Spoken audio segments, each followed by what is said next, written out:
철학의 역사를 보면요. 거대한 갈림길이 하나 나옵니다. 한쪽 길은 세상 모든 것이 서로 연결되어 있다는 믿음으로 이어지고, 다른 길은 오직 나라는 확실한 존재에서부터 모든 걸 다시 시작하죠. 자, 오늘은 이 두 개의 세상을 대표하는 두 거인, 아퀴나스와 데카르트의 생각의 대결, 그 한복판으로 뛰어 들어가 보겠습니다. 나는 생각한다, 고루 존재한다. 우리에게 너무나 익숙한 데카르트의 이 말, 바로 근대 철학의 출사표였죠. 그런데 잠깐만요. 우리가 너무 당연하게 쓰는 이 존재한다는 말, 이게 대체 무슨 뜻일까요? 사실 데카르트는 이 질문에 대해 우리와는 완전히 다른 대답을 했던 한 거인의 어깨 위에서 이 말을 외쳤던 겁니다. 오늘 이야기의 순서는 이렇습니다. 먼저 데카르트가 어떻게 철학의 판을 완전히 뒤집었는지 살펴보고, 그 다음엔 그가 부숴버린 아퀴나스의 세계를 한번 들여다볼 거예요. 그리고 아퀴나스의 관점으로 데카르트를 아주 날카롭게 비판해 본 뒤에 이 수백 년 묵은 논쟁이 지금 우리의 세상에 어떤 영향을 미치고 있는지 그 거대한 의미를 파헤쳐 보겠습니다. 이건 그냥 옛날 학자들의 캐캐 묵은 말싸움이 아닙니다. 우리가 이 세계를 바라보는 방식 자체를 바꿔버린, 뭐랄까, 거대한 지각 변동 같은 거였어요. 서양 철학의 역사를 데카르트 이전과 데카르트 이후로 완전히 갈라놓은 아주 거대한 균열에 대한 이야기죠. 한쪽엔 아퀴나스가 있습니다. 그는 우주를 하나의 거대한 그물처럼 봤어요. 모든 존재가 서로 연결되어 있고 궁극적으로는 신에게 참여하고 있다고 생각했죠. 그리고 반대편에는 데카르트가 서 있습니다.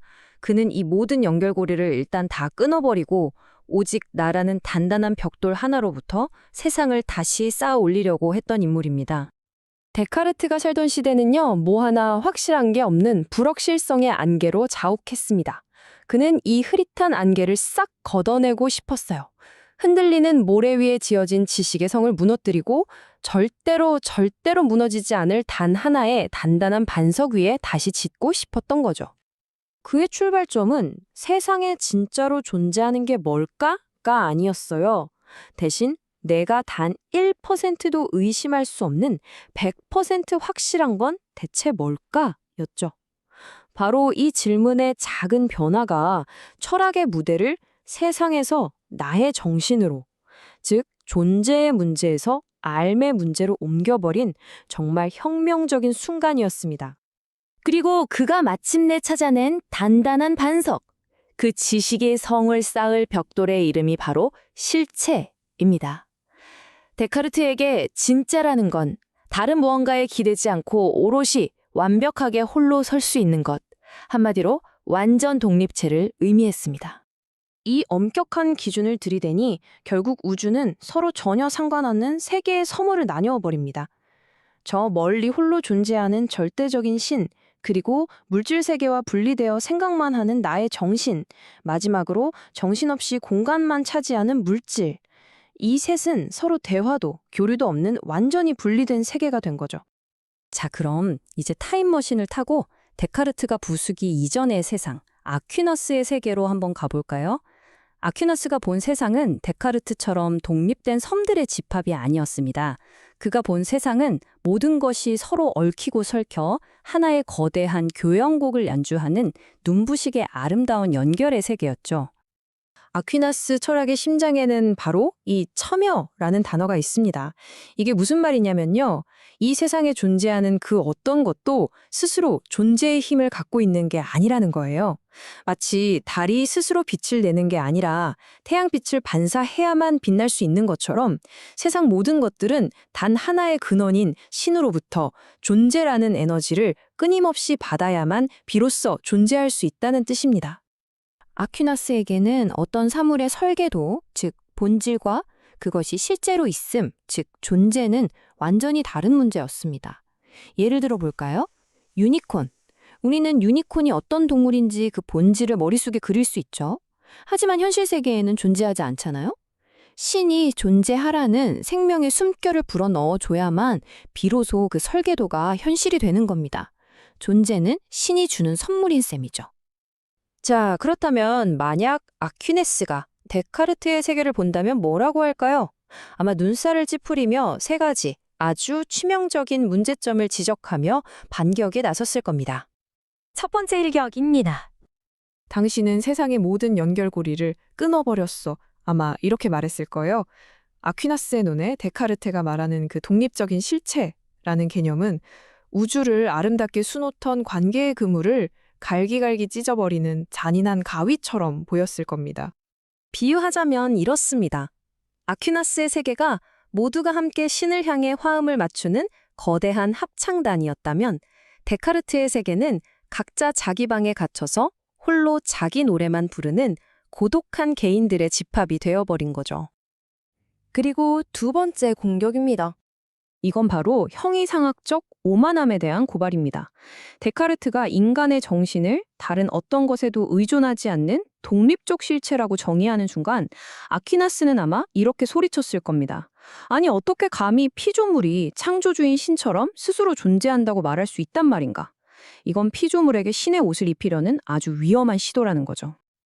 아퀴나스에게 이건 정말 근본적인 착각입니다. 모든 만들어진 존재는 자신의 존재를 신에게 비치고 있다는 사실, 그 근원적인 의존성을 인정하는 존재론적 겸손함을 잃어버린 자만이라는 거예요. 그리고 마지막 결정타가 나옵니다.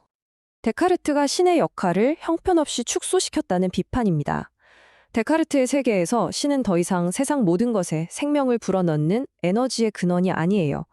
그저 내 생각이 틀리지 않았다는 걸 보증해주는 일종의 정품 인증 스티커 같은 역할로 전락해버리고 맙니다. 이 변화가 정말 엄청나죠. 우주의 심장이자 모든 생명의 원천이었던 신이 이제는 인간의 이성적인 계산이 맞다는 것을 보장해주는 논리적인 안전장치 정도로 그 역할이 바뀌어버린 겁니다. 결국 역사는 데카르트의 손을 들어줬고 우리는 그가 설계한 근대라는 세상에서 살고 있습니다. 하지만 아퀴나스의 목소리는 여전히 우리에게 묻고 있어요. 그 눈부신 승리의 대가로 우리는 과연 무엇을 잃어버렸을까요? 네, 바로 이것이 우리가 물려받은 유산입니다. 데카르트 덕분에 우리는 나라는 흔들리지 않는 확실성을 얻었지만 그 대가로 세상과의 깊은 연결 감각을 잃어버렸죠. 존재의 신비로움보다는 삶의 명확성을, 더불어 있음보다는 독립적인 개인을 더 가치 있게 여기는 세상, 바로 우리가 사는 세상입니다. 어쩌면 우리는 데카르트를 따라서 확실함이라는 밝은 빛만 쫓다가 아퀴나스가 말했던 저 깊고 신비로운 존재의 바다를 잃어버린 건 아닐까요? 이 질문이야말로 지난 400년 동안 인류의 곁을 떠나지 않은 철학이 우리에게 던지는 가장 거대한 질문일 겁니다.